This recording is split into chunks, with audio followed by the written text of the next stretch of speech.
I'm Bambi Francisco with Vader TV, the network for innovators. Well, if you're starting a company, one of the best ways to get launched is to outsource your development. Well, joining me to talk about Nearsoft, which is an outsourcing company, is Matt Perez. He is the founder and CEO. Matt, thanks for joining us. Thank you. Nearsoft is located in northern Mexico, right. So one of the advantages you have over, say, India or other areas is that you're in the right time zone. Is that a big advantage? Certainly for companies in California and the mountain states, we're in the same time zone. So, like Arizona, Sonora State, where we're at, doesn't change daylight savings time. You know, so keep daylight savings time.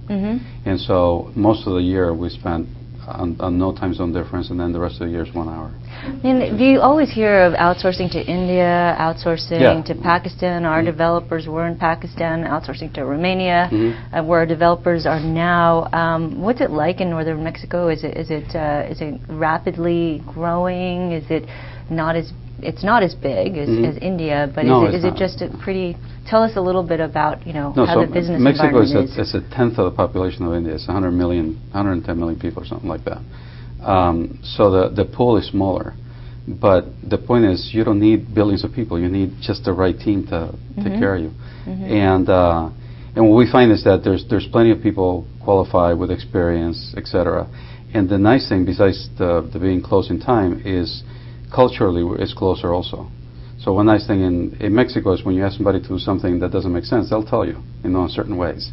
It doesn't make sense. And to me, that's money in the bank, because it's not the problem where you ask for something, you hear yes, and then it doesn't happen, or it's not like they're taking siestas in the middle of the. I'm kidding. I'm sorry? They're taking siestas at 4 o'clock so they don't work. No. Unfortunately, actually, that has changed. It's more like the same rhythm as here, but. Taking siesta is a nice thing if you can afford to. Well, they take a lot of vacations in Pakistan, but anyway, I love those guys. So what about the price, though? The price is probably a big factor. It's higher, so yes. Is it higher in Mexico than it isn't? So for, say, 4 or 5 engineers, what do you have to pay? So our range is between $35 and $45 an hour. Okay. Which is, I don't know what percentage it is these days, but India's $3,500 to $4,500. No, $35 to $45 per hour. Okay. Per engineer, depending on the type of person, etc. Okay. We end up around 37, 38 on an average, if you will. Okay. And so that's compared with India or even Eastern Europe, that's probably higher at the rate level.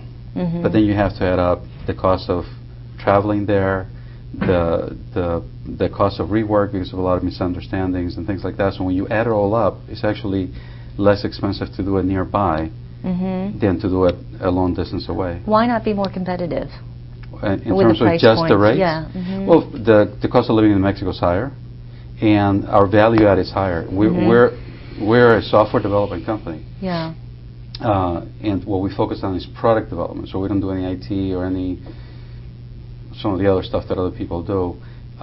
So we don't get like make our money over a bunch of things. We just focused in that area. And for that, you need more experienced people, more senior people.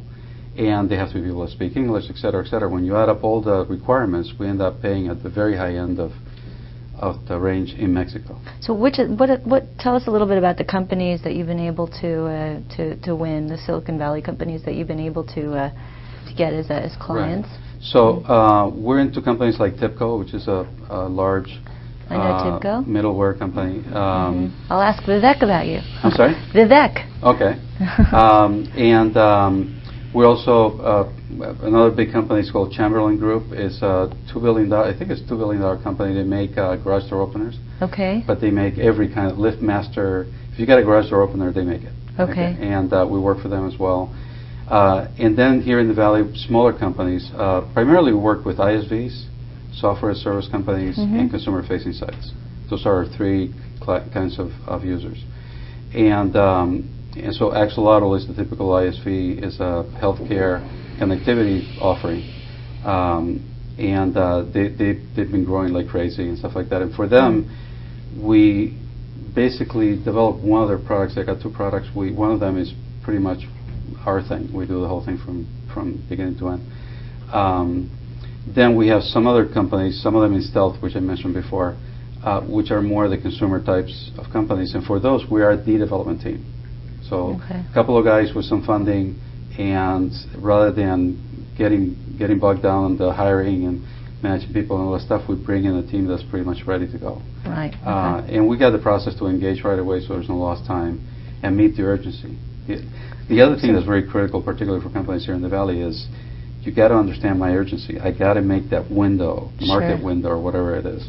And we understand that. I mean, I've been around this Valley for 30 years, and I've been doing product development my whole life. They've got to be rolling out for the last couple of years. What does an outsourcing company, like when you think of how big does this business become?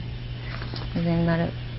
Well, if you look at the big ones like Wipro, et cetera, they're huge, right? But again, they do everything. They do IT, they do call centers, they'll do anything. They'll clean your office. I don't know. They'll do anything. In our neck of the woods, I can't think right off the bat of really big companies. So I don't know. The sky is the limit in a certain sense. Although I suspect that at some point we'll become an acquisition target for somebody. And what would that be? What would that company be? It'll probably be one of the big ones, perhaps from China rather than India, because China is looking to get a footprint in here, et cetera, and they're more open to working with companies here. I'm sorry. What companies would those be in China? There's one, I can't remember the name, that Dole Ventures just took out. A friend of mine, Rob Theus, worked there, and he took him out on the New York Exchange. So he took him public, which was a big surprise for me. Okay, and so there's companies that you think there's going to be a roll-up of outsourcing companies. And so now they have the capital. At some point they're going to be rolling up companies.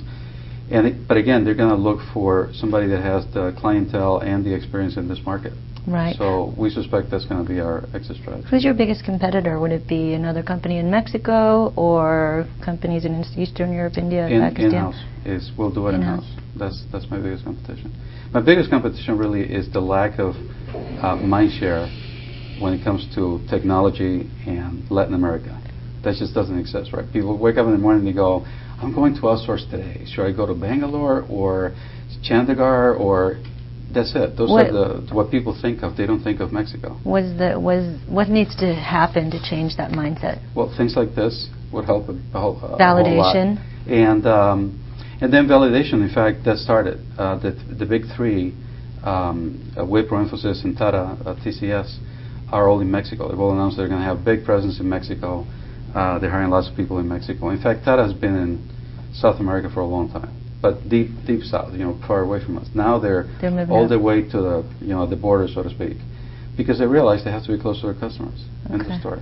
All right. Well, Nearsoft, Matt, we'll take a look once again because we're using developers. So anyway, thanks for stopping by. I've been speaking with Matt Perez, the founder and CEO of Nearsoft. I'm Bambi Francisco.